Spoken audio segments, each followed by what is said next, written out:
Hi guys, welcome back to my channel. आज का हमारा टॉपिक लास्ट फिर चैप्टर 5 की बिगनिंग है, थेरेपेटिक अप्रोचेस। और ये चैप्टर बहुत ज़्यादा मस्त है, तो इसको ढंग से पढ़ लेना क्योंकि ये चैप्टर जितना मस्त है उतना इम्पोर्टेंट भी है। और मेन साइकोलॉजी का चैप्टर यही है, ठीक है। इससे पहले चैप्टर 2 करा था, उसमें से कुछ भी समझ ना आया हो तो प्लीज़ पूछ लेना। अब मैं इसके इंट्रोडक्शन से शुरू कर रही हूँ। इंट्रोडक्शन में ये बता रखा है कि पिछले चैप्टर में, जो कि चैप्टर 4 था, वहाँ पर हमने मेजर साइकोलॉजिकल डिसऑर्डर्स के बारे में पढ़ा था। और जो डिस्ट्रेस वो कॉज करते हैं एक पेशेंट को, यानी कि जिसको साइकोलॉजिकल डिसऑर्डर्स हुए होते हैं, वो उसके लिए कितने ज़्यादा डिस्ट्रेसिंग होते हैं, उसके लिए कितने ज़्यादा दर्दनाक और दुखदायक होते हैं, ये हमने देखा था। और उसकी वजह से बाकियों को भी वो कैसे बुरी तरीके से अफेक्ट करते हैं, ये भी हमने देखा था। क्योंकि अगर कोई पर्सन प्रॉब्लम में है तो वो उसके आसपास लोगों को भी बैडली अफेक्ट करेगा। We know this thing. फिर चाहे कोई दिमाग से बीमार हो या कोई शरीर से बीमार हो, वो अपने आसपास वाले लोगों को चपेट में ले ही लेता है कैसे भी करके।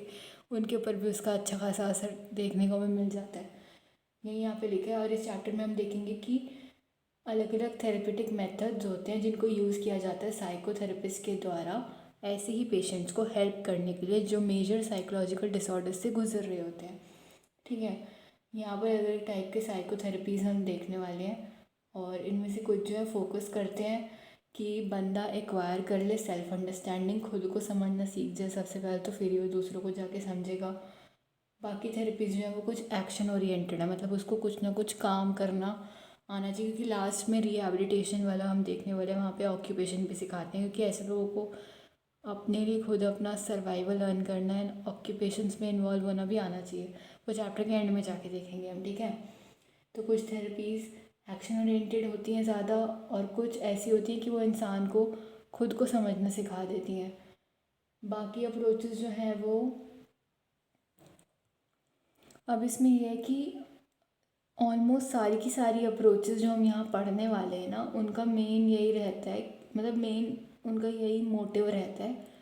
कि जो, एक सेकेंड, हाँ, जो बेसिक इशू है उनका यही है, मेन काम ही यही है सारी अप्रोचेस का, कि उनको उस पेशेंट को हेल्प करना है कि वो ओवरकम कर सके अपनी डेबिलिटेटिंग कंडीशन को, मतलब दिन पर दिन ख़राब होती हुई बिगड़ती हुई अपनी दिमागी हालत को वो पेशेंट ठीक कर सके, उससे निकल के बाहर आ सके। यही मेन एम रहता है, उस पेशेंट को हेल्प करना होता है कि बस उसका वो मेंटल डिसऑर्डर जो है ना वो ठीक हो जाए और वो नॉर्मल हो जाए। इफ़ेक्टिवनेस इसकी ये रहती है थेरेपेटिक अप्रोच की पेशेंट के लिए, कि वो नंबर ऑफ़ फैक्टर्स पर डिपेंड करती है, मतलब इसके पीछे बहुत सारी चीज़ों का हाथ है, बहुत सारी चीज़ों का रोल प्ले होता है। जैसे कि सिविरिटी ऑफ द डिसऑर्डर हो गया, अब वो डिसऑर्डर कितना ख़तरनाक है उसकी बॉडी के लिए, उसके दिमाग के लिए, ठीक है, बेसिकली दिमाग के लिए, क्योंकि मेंटल डिसऑर्डर्स की बात हो रही है। और degree of distress face by others,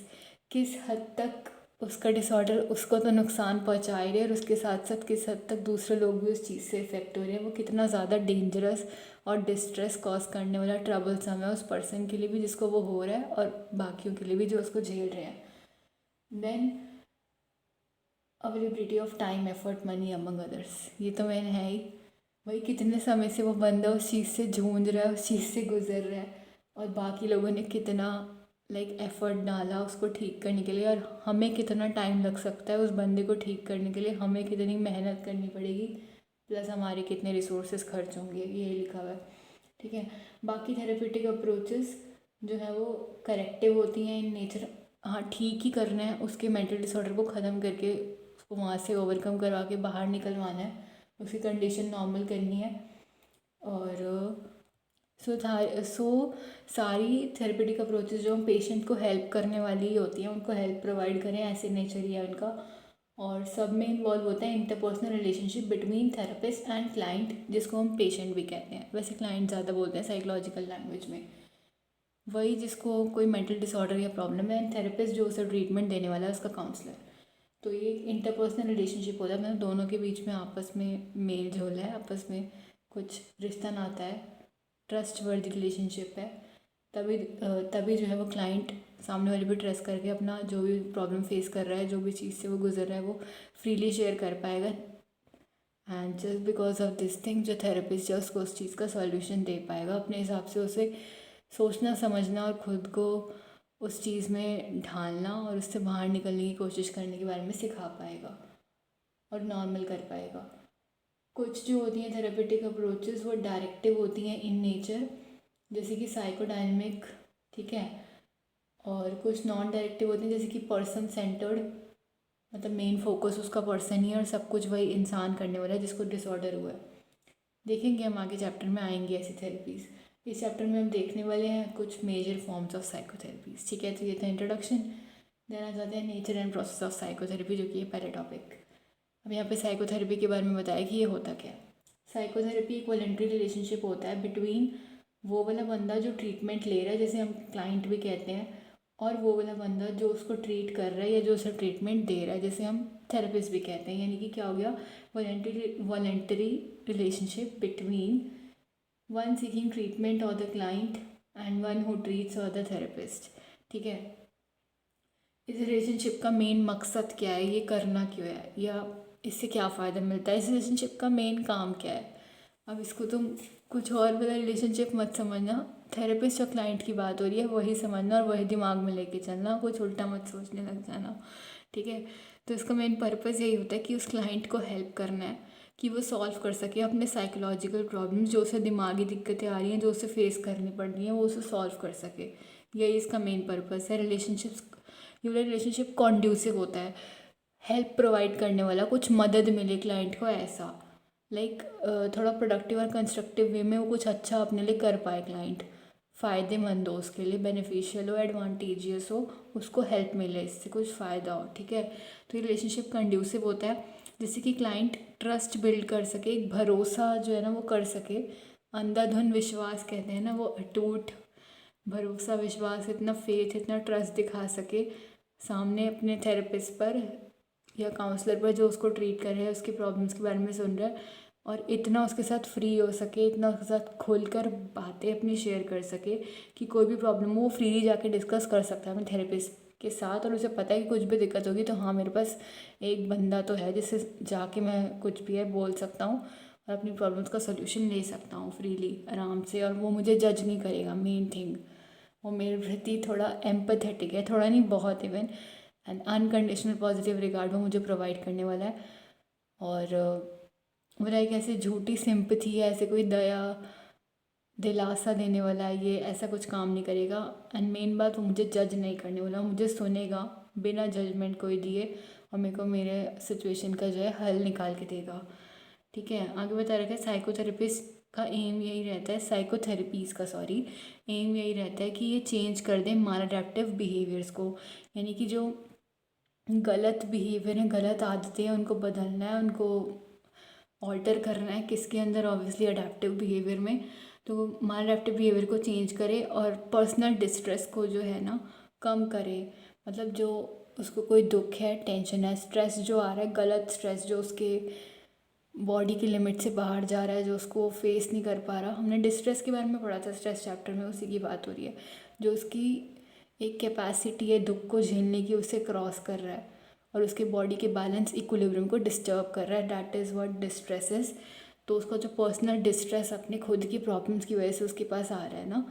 जो वो कहीं बाहर बोल नहीं पा रहा, कहीं शेयर नहीं कर पा रहा, डैट्स वाई वो इंटरेक्ट करना चाह रहा है किससे, थेरेपिस्ट से, काउंसलिंग लेनी है उसे, तभी साइकोथेरेपी की बात हो रही है, ठीक है। तो उसका वो सेंस ऑफ पर्सनल डिस्ट्रेस, जहाँ से वो चीज़ उसके पास, वो दुख, दर्द एंड ऑल पेनफुल, वो सारी चीज़ें आ रही हैं जिसकी वजह से वो सैड है, अपसेट है,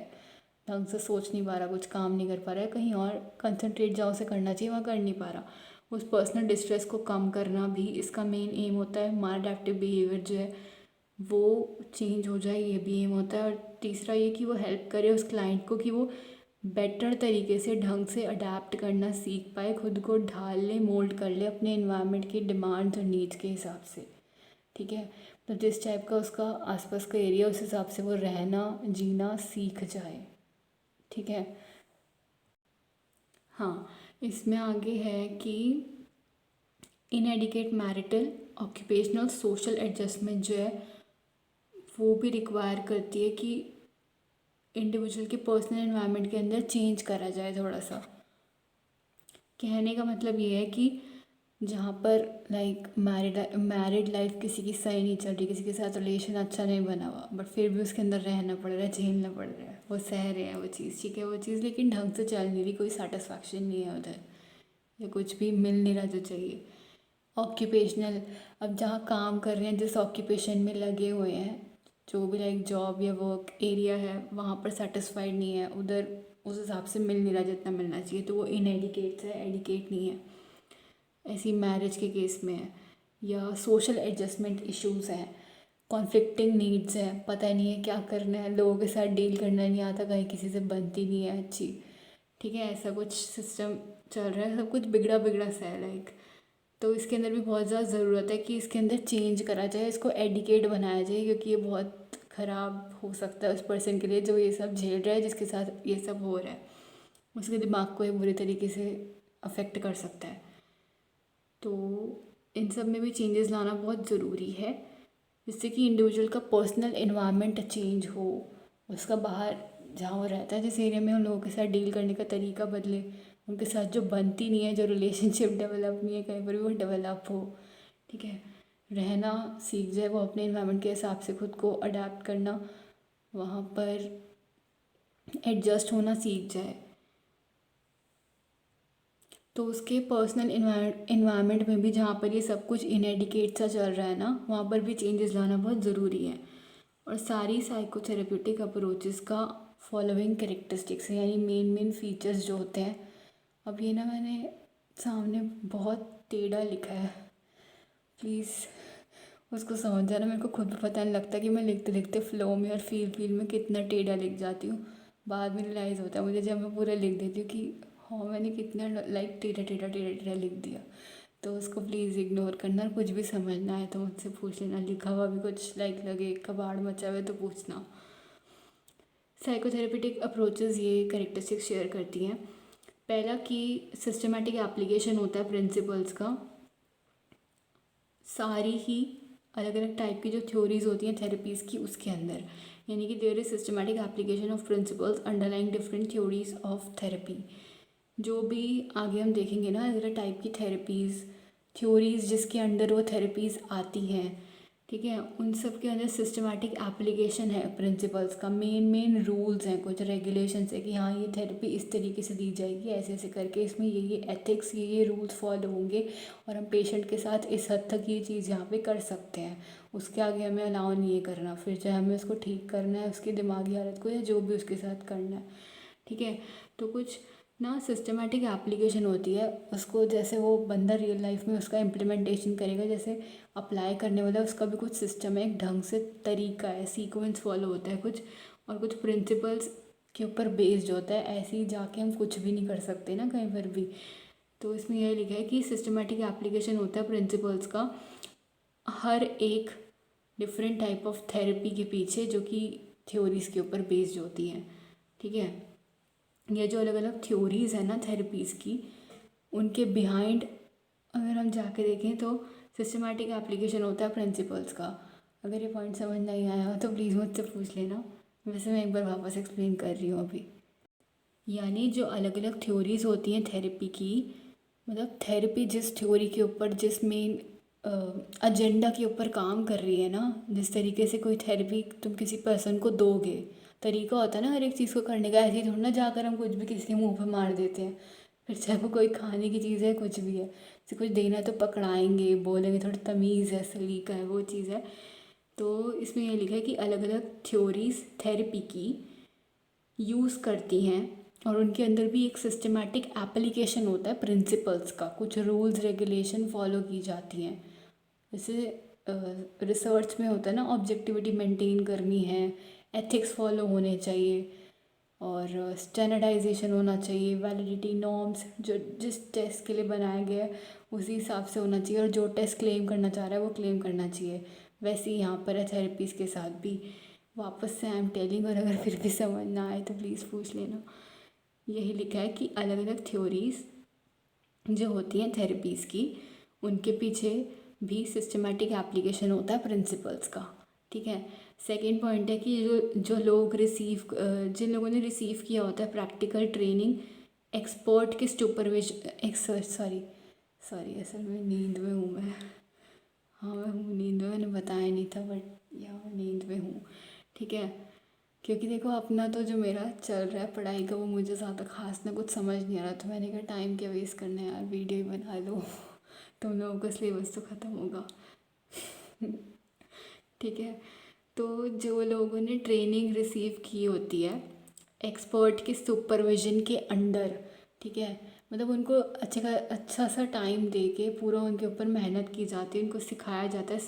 सुपरविजन के अंडर, किसी की बड़े की एक्सपर्ट की देख रेख में, एक्सपीरियंस पर्सन नॉलेजेबल पर्सन की देख रेख में उन्हें सिखाया जाता है कि हाँ ये थेरेपी का ये काम है और ये इस चीज़ के लिए दी जाती है, इस चीज़ को ठीक करने के लिए और इस तरीके से दी जाती है। तो उनको जो पूरा चीज़ें ट्रेनिंग दी जाती है, सिखाया जाता है, वही सिर्फ प्रैक्टिस कर सकते हैं, वही साइकोथेरेपी किसी को भी जाके दे सकते हैं, हर कोई नहीं दे सकता।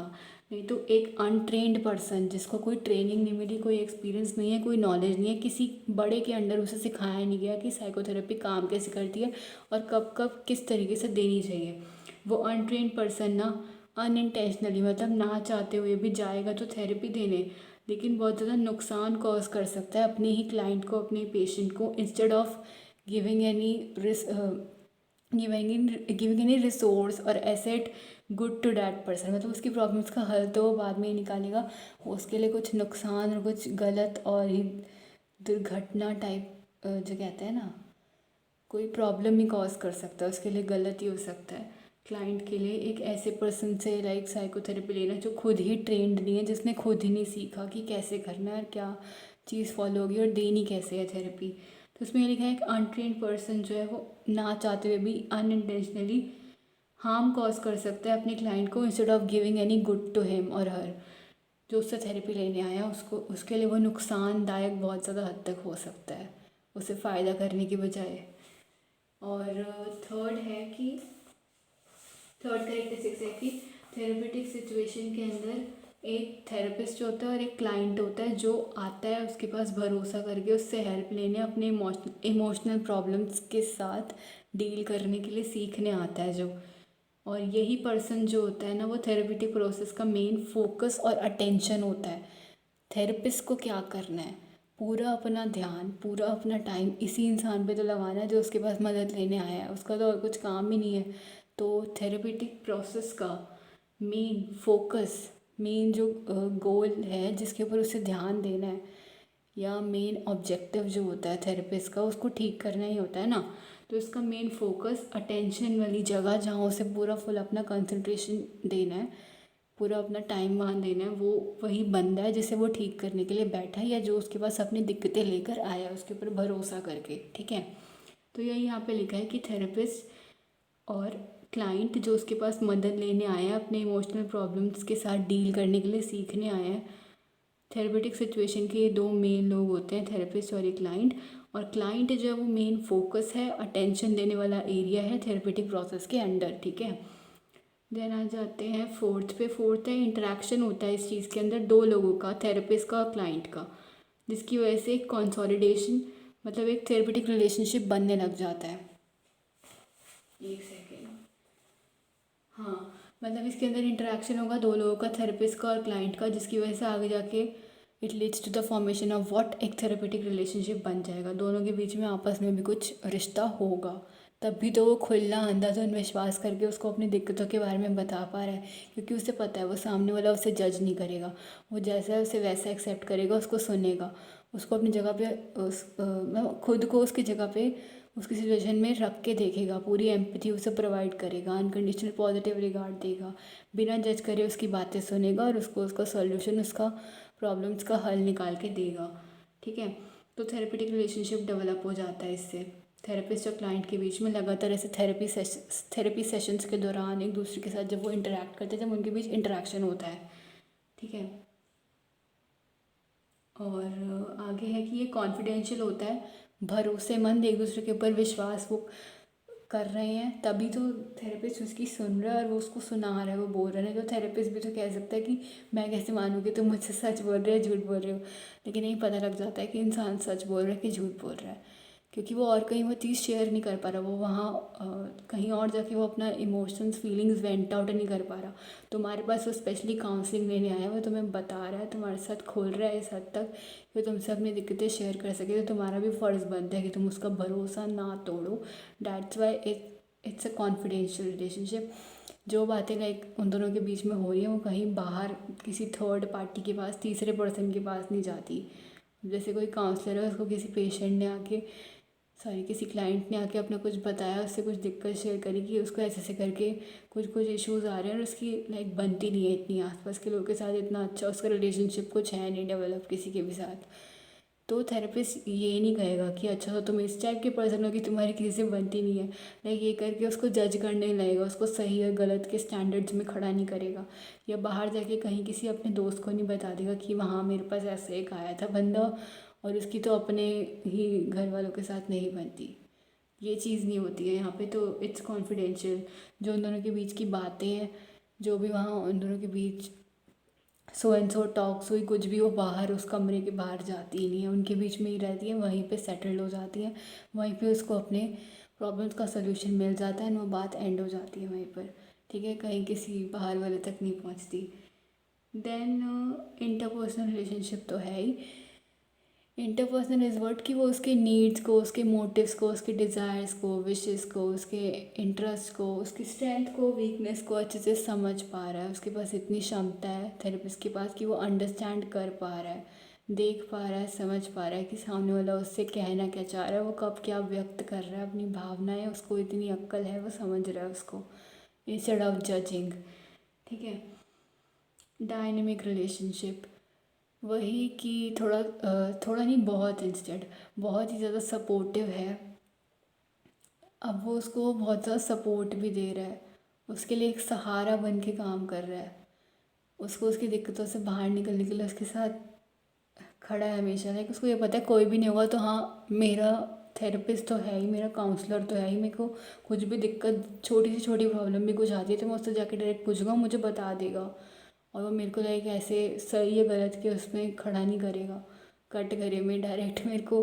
मेरी दिक्कत का जो है सॉल्यूशन वो निकाल के देगा। देन ह्यूमन रिलेशनशिप जो है वो सेंट्रल होता है हर एक साइकोलॉजिकल थेरेपी के अंदर, और वही मेन होता है व्हीकल चेंज का, बदलाव लाने का किसी भी ह्यूमन के अंदर। ठीक है।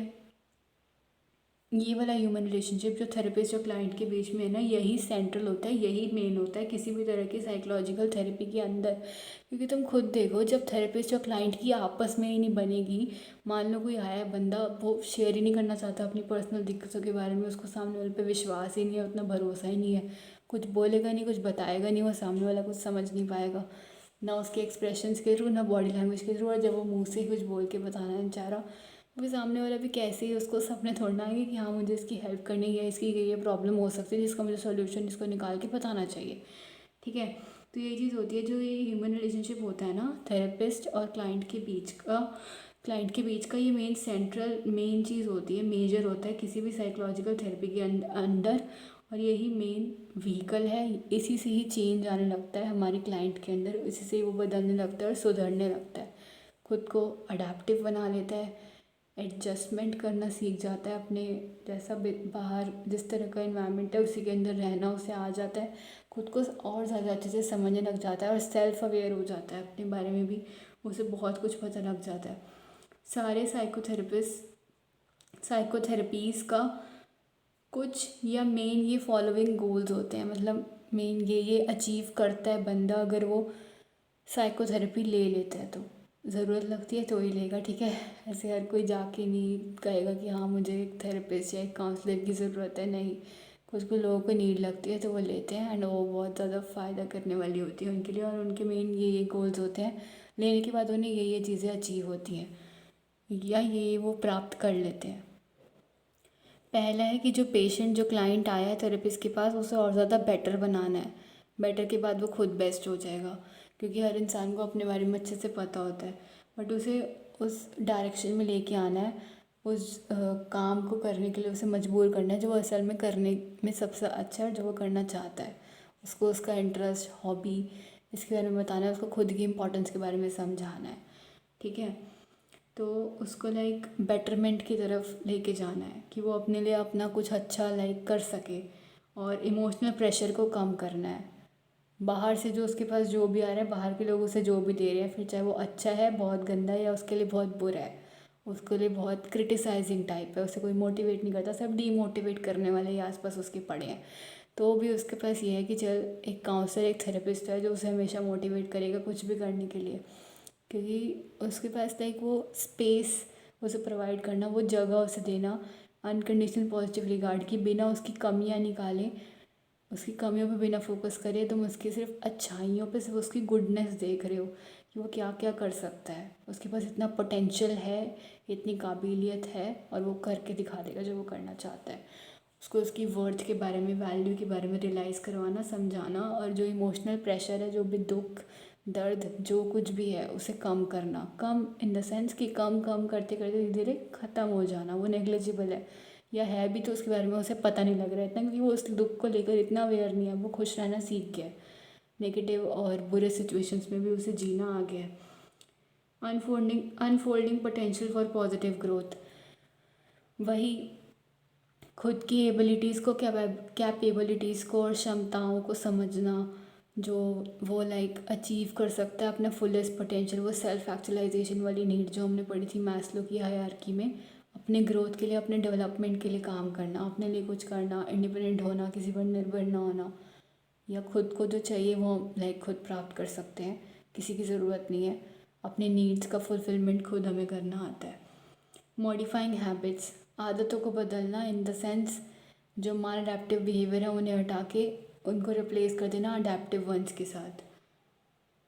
और चेंजिंग थिंकिंग पैटर्न्स, ये मेन है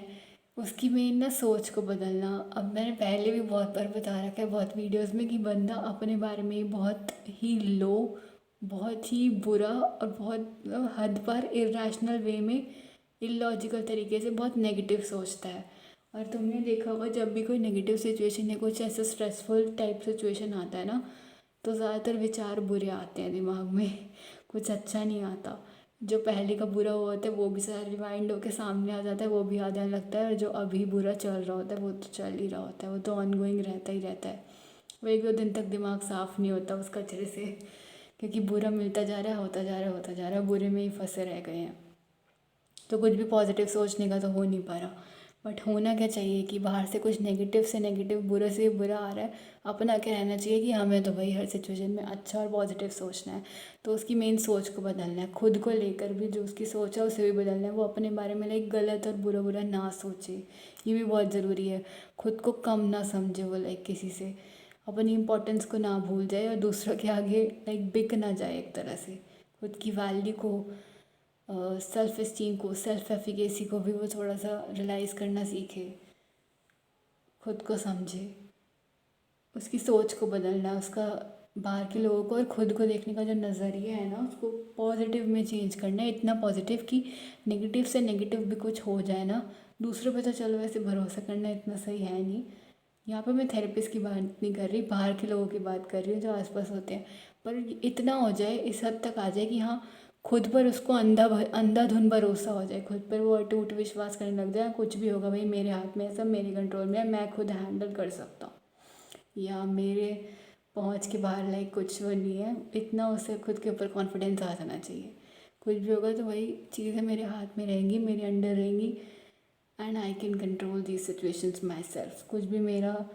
चाहे कोई भी आके कुछ बिगाड़ नहीं सकता, चाहे कितने से कितनी कोई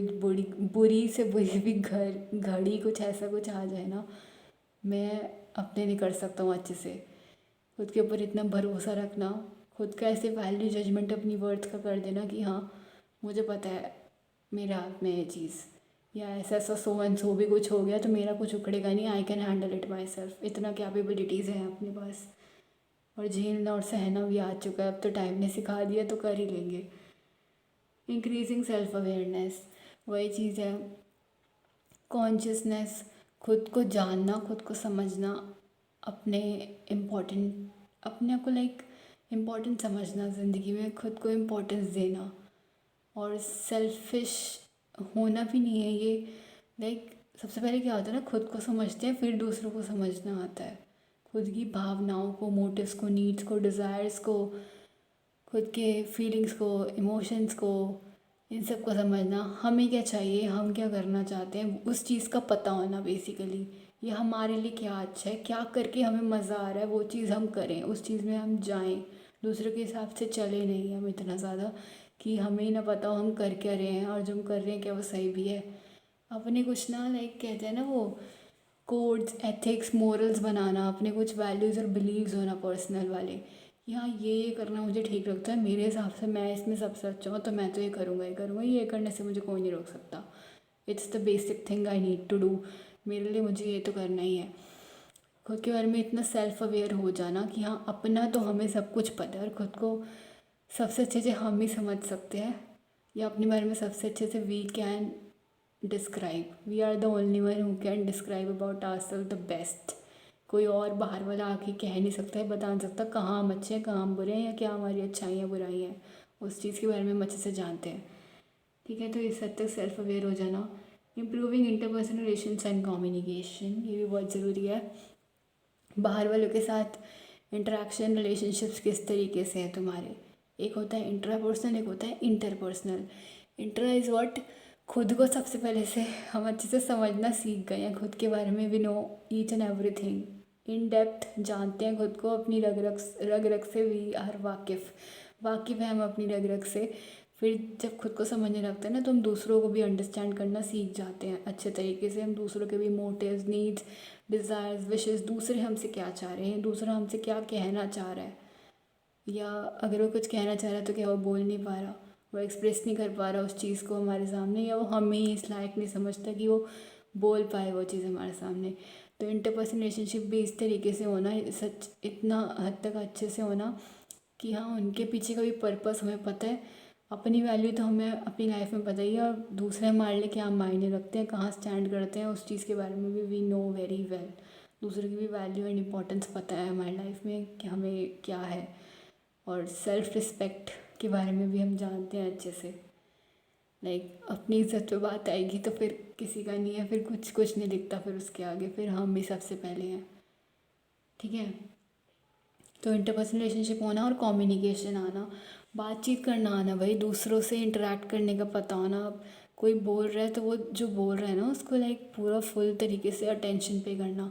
कहते हैं ना लिसनिंग स्किल ज़्यादा अच्छे से होनी चाहिए इंस्टेड ऑफ स्पीकिंग वाला। सुनना सीखेंगे तभी तो फिर बोलना आगे आएगा ना, सुनाना सीखेंगे। तो सुनना आना चाहिए सबसे पहले।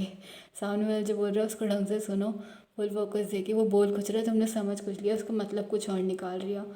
मतलब कुछ और ही बन रहा है उसका तुम्हारे लिए। हाँ वो अलग बात है, एक ही चीज़ को हर एक पर्सन अलग अलग तरीके से इंटरप्रेट करता है, एक ही चीज़ को हर एक इंडिविजुअल का देखने का नज़रिया अलग हो सकता है। बट जो सामने वाला कहना चाह रहा है, जिस तरीके से वो अपना पॉइंट ऑफ व्यू, पर्सपेक्टिव तुम्हारे सामने रख रहा है, अगर तुम उसको उस तरीके से नहीं समझोगे तो फिर कमी तुम में है, तुम यहाँ पे गलत हो ना।